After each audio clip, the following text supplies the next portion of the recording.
പരിശുദ്ധ പരമ ദിവ്യകാരുണ്യത്തിന് എന്നേരവും ആരാധനയും സ്തുതിയും പുകഴ്ചയും ഉണ്ടായിരിക്കട്ടെ. പരിശുദ്ധ പരമ ദിവ്യകാരുണ്യത്തിന് എന്നേരവും ആരാധനയും സ്തുതിയും പുകഴ്ചയും ഉണ്ടായിരിക്കട്ടെ.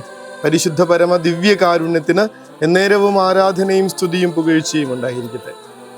ഒരു ജീവിതത്തിൻ്റെ പകുതിയൊക്കെ വെച്ച് കർത്താവിങ്കിലേക്ക് വരികയും പിന്നീട് അവിടുത്തെ സ്വന്തമായി മാത്രം ജീവിക്കുകയും ചെയ്ത വിശുദ്ധന്മാരുടെ കഥകൾ നമ്മളെ വല്ലാതെ അത്ഭുതപ്പെടുത്തുന്നുണ്ട്.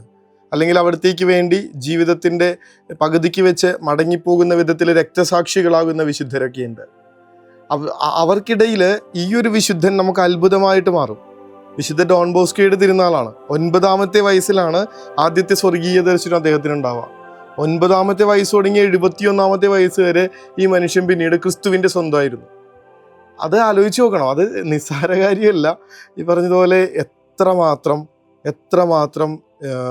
പ്രലോഭനങ്ങളിലൂടെ, അതും കുഞ്ഞുകാലം മുതൽ ടീനേജിലൂടെ ഇങ്ങനെ പോയി യൗവനത്തിൻ്റെ എല്ലാ ആസക്തികളെയും നേരിട്ട് അതിജീവിച്ച് പിന്നീട് ഒരു മധ്യവയസ്കിലേക്ക് കടന്ന് പ്രായമായി ഇങ്ങനെ പ്രായ ആധിക്യത്തിൻ്റെ അവസ്ഥയിൽ നിൽക്കുമ്പോഴും അദ്ദേഹം ഇങ്ങനെ ക്രിസ്തുവിനെ സ്വന്തമായിട്ട് എല്ലാവർക്കും മാതൃകയായിട്ട് ഈശോയിലേക്ക് വഴികാട്ടുന്നൊരു വിളക്കായിട്ടൊക്കെ നിലകൊണ്ടു എന്ന് പറയുമ്പോൾ അത് എത്ര വലിയ പ്രഷറിലൂടെയൊക്കെ അദ്ദേഹം കടന്നു പോയിട്ടുണ്ടെന്ന് ആലോചിച്ച് നോക്കണം.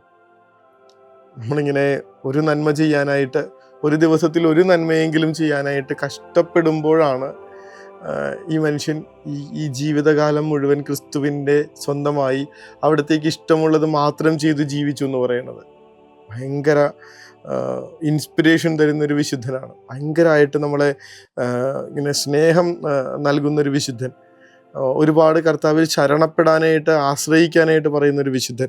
അദ്ദേഹത്തിൻ്റെ പ്രസിദ്ധമായിട്ടുള്ള കോട്ടയ്ക്കുണ്ട്: നിന്നാൽ കഴിവുള്ളത് മുഴുവനും നീ ചെയ്യുക, ശേഷം ദൈവവും ദൈവമാതാവും കൂടി ചെയ്തുകൊള്ളും. ഒന്ന് പോസ് ചെയ്തിട്ടൊന്ന് ആലോചിച്ചേ. നിന്നാൽ പറ്റണതൊക്കെ നീ ചെയ്യേ, ബാക്കിയുള്ളതൊക്കെ കർത്താവും പരിശുദ്ധ മാതാവും കൂടി ചെയ്തുകൊള്ളും. എന്തൊരു സ്വസ്ഥമാണ് ആ ജീവിതം. ഇതായിരുന്നു ഡോൺ ബോസ്കോ. 9-ാമത്തെ വയസ്സിൽ അദ്ദേഹം കണ്ട ദർശനം. അദ്ദേഹത്തിൻ്റെ ചുറ്റും ഒരുപാട് കുഞ്ഞുങ്ങൾ നിൽക്കുന്നു. ആ കുഞ്ഞുങ്ങളെ നല്ല വഴിയിലേക്ക് കൊണ്ടുവരാനായിട്ടൊരു ദിവ്യ പുരുഷൻ തന്നോട് നിർദ്ദേശിക്കുന്നു.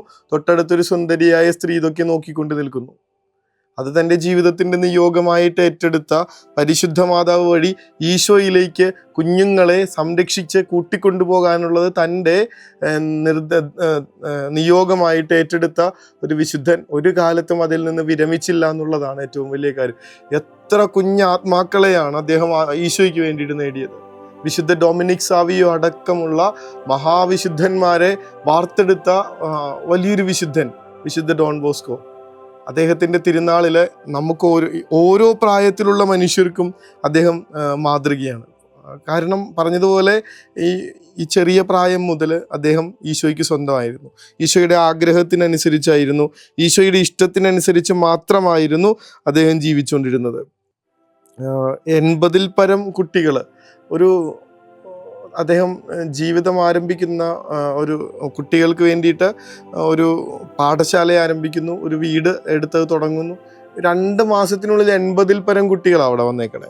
ഈ 80-ൽ പരം കുട്ടികളെ അദ്ദേഹം തെരുവ് തെണ്ടികളായിരുന്ന കുട്ടികളെ ഇങ്ങനെ ജെന്റിൽമാൻമാരാക്കി മാറ്റി എന്നുള്ളത്. വിശുദ്ധ ഡോൺ ബോസ്കോയുടെ ഓറട്ടറിയിൽ പഠിച്ച് പിന്നീട് ജീവിതം മാറിയ ചില കുട്ടികളുടെ എഴുത്തുകളൊക്കെ കണ്ടുപിടിച്ചിട്ടുണ്ട്. അവരുടെ ഓരോ എഴുത്തുകളും ഇങ്ങനെ കണ്ണീരിൽ കുതിർന്നതാണെന്ന് നമ്മളെ പിന്നീട് അറിയുന്നുണ്ട്. കാരണം അദ്ദേഹത്തെക്കുറിച്ച് കണ്ണീരോടുകൂടെ അല്ലാതെ ഈ മനുഷ്യർക്ക് ചിന്തിക്കാനോ വായിക്കാനോ പറയാനോ പറ്റുന്നില്ല. അത്രയ്ക്ക് ഈ മനുഷ്യരെ ബാധിച്ചിരുന്നു. ക്രിസ്തുവിന് വേണ്ടി അത്രയ്ക്ക് ഈ മനുഷ്യൻ ആളുകളിലേക്ക്, അവരുടെ ജീവിതത്തിലേക്ക് ഇറങ്ങിച്ചെന്നിരുന്നു. കുഞ്ഞുങ്ങളെ പ്രത്യേകമായിട്ട് അദ്ദേഹം ഇങ്ങനെ വലിയ തോതിൽ ശ്രദ്ധിച്ചിരുന്നു എന്നുള്ളതാണ്. അദ്ദേഹത്തിൻ്റെ ആത്മീയത ആർക്കും മനസ്സിലാവുന്ന വിധത്തിൽ അത്രയ്ക്ക് ലളിതമായിരുന്നു, ആകർഷിക്കപ്പെടുന്ന വിധത്തിൽ അത്രയ്ക്ക് സുന്ദരമായിരുന്നു. ഫലിതവും പുഞ്ചിരിയും ഒക്കെ ആയിട്ട്, മാജിക്കും സർക്കസും ട്രപ്പീസ് കളിയൊക്കെയുമായിട്ട് ഒരു വിശുദ്ധൻ കുഞ്ഞുങ്ങളെ ഈശോയിലേക്ക് കൂട്ടിക്കൊണ്ടുവരുന്നതെന്ന് ഭാവന ചെയ്തു നോക്കിയേ, ഒന്ന് ആലോചിച്ച് നോക്കിയേ. കുറച്ച് മാജിക്കുകൾ അദ്ദേഹം പഠിക്കുന്നു, കുറച്ച് ട്രിപ്പീസുകൾ പഠിക്കുന്നു, കുറച്ച് സർക്കസ് പഠിക്കുന്നു, എപ്പോഴും ഇങ്ങനെ തമാശ പറഞ്ഞുകൊണ്ട് നടക്കുന്നു, എപ്പോഴും മുഖത്തൊരു പുഞ്ചിരി ഇങ്ങനെ ചേർത്ത് വയ്ക്കുന്നു. എല്ലാം ഈശോയ്ക്ക് വേണ്ടി, എല്ലാം ഈശോയിലേക്ക് മനുഷ്യരെ കൂട്ടിക്കൊണ്ടുവരാൻ വേണ്ടി അദ്ദേഹം ഇങ്ങനെ അധ്വാനിച്ചിട്ടുള്ളതിന് കണക്കില്ല. ഈ കുഞ്ഞുങ്ങളെ പോറ്റുന്നതിന് വേണ്ടിയിട്ട് മാത്രമല്ല, പാവപ്പെട്ട തൊഴിലാളികളുടെ അധ്വാനത്തിൻ്റെ ഭാരം അറിയുന്നതിന് വേണ്ടി അദ്ദേഹം പോയി അധ്വാനിച്ചിട്ടുണ്ട്. കാൾ മാക്സ് ദാസ് ക്യാപിറ്റൽ എഴുതുന്ന നേരത്ത് അദ്ദേഹം ഇങ്ങനെ തൊഴിൽ രഹിതർക്ക് തൊഴിലുണ്ടാകുന്നതിന് വേണ്ടി 15 ദിവസം ശമ്പളത്തോടു കൂടിയുള്ള അവധി നൽകി ഇവരെ പുനരധിവസിപ്പിക്കുന്നതിന് വേണ്ടിയൊക്കെയുള്ള പരിശ്രമങ്ങളിൽ അദ്ദേഹം ഏർപ്പെടുകയും മുതലാളിമാരായിട്ട് സംസാരിക്കുകയൊക്കെ ചെയ്യുന്നുണ്ട്. അവിടെ കാൾ മാക്സിനെ നമ്മൾ ഇത്രമാത്രം ഈ ലോകം ഉയർത്തിപ്പിടിക്കുമ്പോൾ ഇതുപോലെ മനുഷ്യർക്ക് വേണ്ടി ഓടി നടന്ന് അതിൽ വിജയിച്ച മനുഷ്യനെയൊക്കെ എന്താ മറന്നുപോകുന്നു എന്നുള്ള നമ്മൾ പോലും വെറുതെ ഇങ്ങനെ പ്രാർത്ഥനകൾ ചൊല്ലിക്കൊണ്ട് മാത്രം നടന്ന ഒരാളായിരുന്നില്ല അദ്ദേഹം. അത് കുറഞ്ഞ കാര്യമാണെന്ന് വെച്ചാൽ പറയണില്ല. പക്ഷെ അതിനൊപ്പം പ്രാർത്ഥനയ്ക്കൊത്ത പ്രവർത്തനം അദ്ദേഹം ജീവിതം കൊടുത്തുകൊണ്ട് നടത്തുന്നുണ്ടായിരുന്നു. പക്ഷെ എന്തൊക്കെ പറഞ്ഞാലും അദ്ദേഹത്തിൻ്റെ ഫോക്കസ് കുഞ്ഞുങ്ങളിലേക്കായിരുന്നു. ഒരു കുഞ്ഞു പോലും നശിച്ചു പോകാതെ ദൈവത്തിങ്കലേക്ക് എത്തിച്ചേരണമെന്ന് വലിയ ആഗ്രഹമുണ്ടായിരുന്ന ഒരു വിശുദ്ധൻ. കർത്താവെ, ഞങ്ങളുടെ കുഞ്ഞുങ്ങളെ പ്രതി നമുക്ക് പോലുമില്ലാത്ത, സ്വന്തം കുഞ്ഞുങ്ങൾക്ക് വേണ്ടി മാതാപിതാക്കൾക്ക് പോലുമില്ലാത്ത ആദിയോടുകൂടെ അവരുടെ കാര്യത്തിൽ ഇടപെടുകയും അവരുടെ ജീവിതത്തെ മാറ്റിമറിക്കുകയും ചെയ്ത ഒരു മഹാവിശുദ്ധൻ്റെ തിരുനാൾ, വിശുദ്ധ ഡോൺ ബോസ്കോയുടെ തിരുനാളിൽ നമുക്കുമൊന്ന് ചില ഉത്തരവാദിത്വങ്ങളിലേക്ക് ഇറങ്ങിച്ചെന്ന് തുടങ്ങണം, ചില ഉത്തരവാദിത്വങ്ങൾ ഏറ്റെടുത്ത് തുടങ്ങണം. കർത്താവ് കാണിച്ചു കൊടുത്തൊരു ദർശനത്തിലൂടെ ഇത്ര വലിയൊരു ദൗത്യം തൻ്റെ നിയോഗമായി ഏറ്റെടുത്ത ഈ വിശുദ്ധനെ കണക്ക്. എന്നിട്ട് അതെല്ലാം എന്നെക്കൊണ്ട് പറ്റുന്നതൊക്കെ ഞാൻ ചെയ്യും, ബാക്കിയുള്ളതൊക്കെ കർത്താവും പരിശുദ്ധ മാതാവും കൂടെ ചെയ്തോളും എന്നുള്ള ശരണത്തോടുകൂടെ അനേകായിരങ്ങളുടെ ജീവിതം മാറ്റിമറിച്ചൊരു വിശുദ്ധൻ. ആ വിശുദ്ധൻ്റെ തിരുനാളിൽ പ്രാർത്ഥിക്കണം, കർത്താവെ, ഞങ്ങളുടെ ദൗത്യം തിരിച്ചറിയാൻ, ഞങ്ങളുടെ നിയോഗങ്ങളിലേക്ക് ധൈര്യപൂർവ്വം ഇറങ്ങി പുറപ്പെടാൻ, അതുവഴിയായിട്ട് ഒരുപാട് പേരെ അങ്ങേക്ക് വേണ്ടി നേടാൻ ഈശോയെ ഞങ്ങളെ അനുഗ്രഹിക്കണേ എന്ന് പ്രാർത്ഥിക്കുക. വെറുതെ ജീവിച്ചു പോയാൽ പോരല്ല. ആയിരക്കണക്കിന് ചോദ്യങ്ങൾ ഓരോ ദിവസവും ഉന്നയിക്കപ്പെടുന്ന ഈ ലോകത്ത് ഒരു ചോദ്യം നമ്മളെ വല്ലാതെ കൊളുത്തി വലിക്കുന്നുണ്ട്. ഞാൻ എന്തിനാണ് ഇവിടെ ഇങ്ങനെ? ഒന്നും ചെയ്യാതെ എല്ലാ ദിവസവും നമ്മുടെ പണികൾ മാത്രം ചെയ്ത് കുടുംബത്തെ പോറ്റാനോ നമ്മുടെ ജീവിതത്തെ മുന്നോട്ട് കൊണ്ടുപോകാനോ പറ്റുന്ന വിധത്തിലെ കുറച്ച് ജോലികളിലൊക്കെ ഏർപ്പെട്ട് കുടുംബത്തിൻ്റെതായിട്ടുള്ള കാര്യങ്ങൾ മാത്രം നോക്കി സ്വന്തം കുഞ്ഞുങ്ങൾക്ക് വേണ്ടി മാത്രം പുസ്തകം വാങ്ങിച്ച് ഞാൻ എന്തിനാണ് ഇവിടെ ഇങ്ങനെ? കുറച്ചുകൂടിയൊക്കെ കൂടിയ ഉത്തരവാദിത്വങ്ങൾ, കുറച്ചുകൂടി കൂടിയ നിയോഗങ്ങൾ സ്വർഗം നമ്മളെ ഏൽപ്പിക്കുന്നുണ്ടെന്നൊന്ന് ചിന്തിച്ചൂടെ? ആർക്കൊക്കെയോ നമ്മൾ ആവശ്യമുണ്ട്, ആരുടെയൊക്കെയോ ജീവിതത്തിലേക്ക് ഇറങ്ങാനുണ്ട്.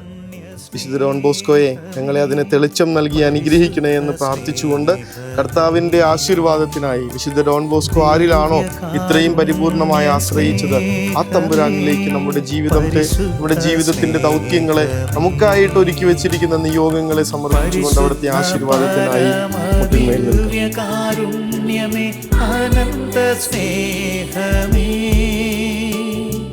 പരിശുദ്ധ പരമദിവ്യകാരുണ്യമേ അനന്ത സ്നേഹമേ.